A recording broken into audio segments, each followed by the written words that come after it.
ریاستوں کے خالی خزانوں سے زیادہ وہ خاموشی خطرناک ہوتی ہے جو بازاروں میں اترتی ہے، جو تاجر کی نگاہوں میں پسماردگی بن کر چھلکتی ہے، جو فیکٹریوں کی بند ہوئی مشینوں سے سسکیاں بھرتی ہے، جو روزگار کے منتظر نوجوانوں کی آنکھوں میں اداسی کی دھند بن کر پھیلتی ہے۔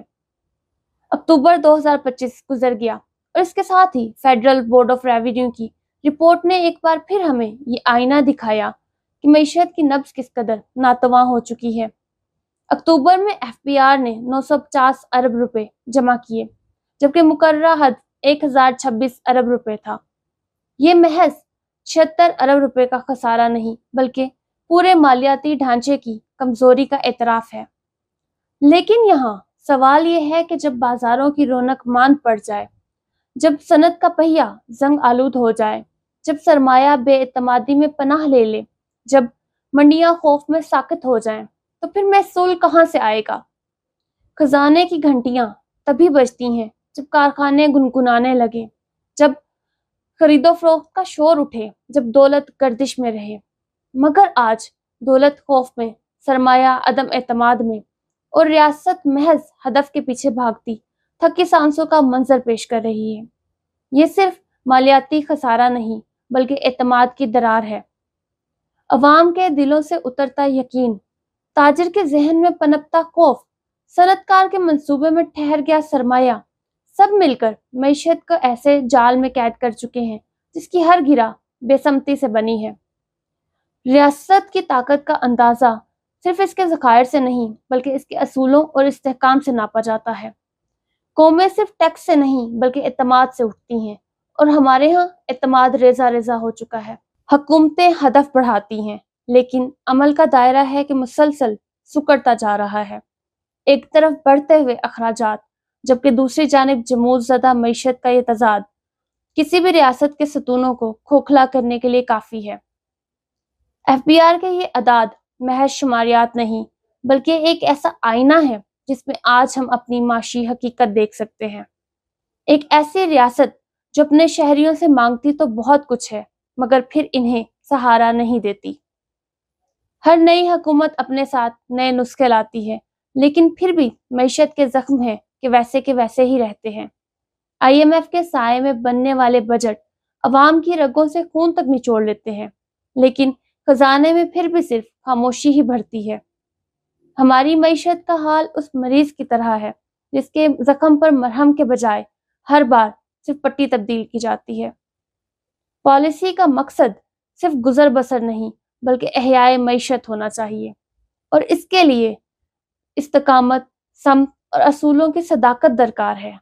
دنیا کی ہر ترقی یافتہ قوم نے پہلے اپنے انسان کو سہارا دیا، پھر کہیں جا کر اپنے خزانے کو بھرا۔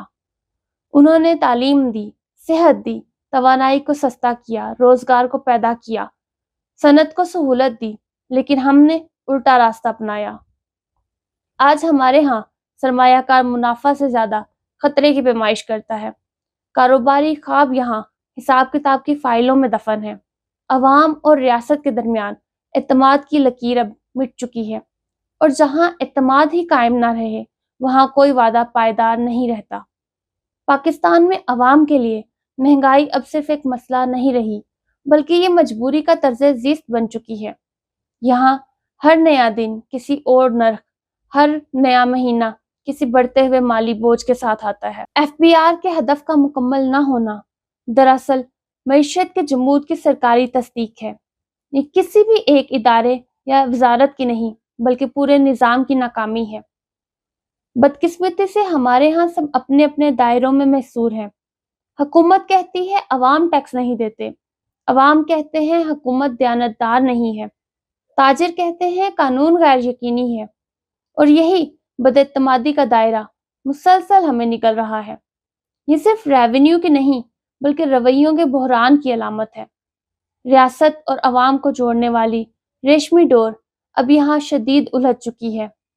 اس کا حل کسی بھی ایک نعرے میں نہیں بلکہ چھوٹے لیکن ثابت قدم اقدامات میں ہے۔ حکومت کو چاہیے کہ صنعت کو سانس لینے دے، تجارت کو اطمینان دے، برآمدات پر غیر ضروری بوجھ کو کم کرے، اور چھوٹے تاجروں کے لیے سہولت کے دائرے کو وسیع کیا جائے۔ اس سب کے علاوہ حکومت کو چاہیے کہ عوام پر اپنے اخراجات کی تلوار کو مزید نہ چلائے۔ یہاں سوال یہ بھی ہے کہ حکومت نے وہ فضا کیوں نہ قائم کی جس میں ہدف ممکن ہوتا۔ پاکستان کو اب صرف مالی اصلاحات کی نہیں بلکہ ایک نئے اخلاقی اور سماجی معاہدے کی ضرورت ہے جس میں حکومت شفافیت کی ضامن ہو، عوام ذمہ داری کے علمبردار ہوں اور سرمایہ کار بغیر کسی خوف کے میدان میں قدم رکھ سکے۔ قوموں کا مالی زوال کبھی بھی قانون کی کمزوری سے نہیں بلکہ اخلاقی تھکن سے شروع ہوتا ہے۔ یہاں ضرورت اس امر کی ہے کہ بجٹ کی کتابوں سے پہلے ضمیر کے گوشوں میں اصلاح کے باب کھولے جائیں، کیونکہ جب نیتیں درست سمت پا لیں تو خزانے خود بخود بھرنے لگتے ہیں۔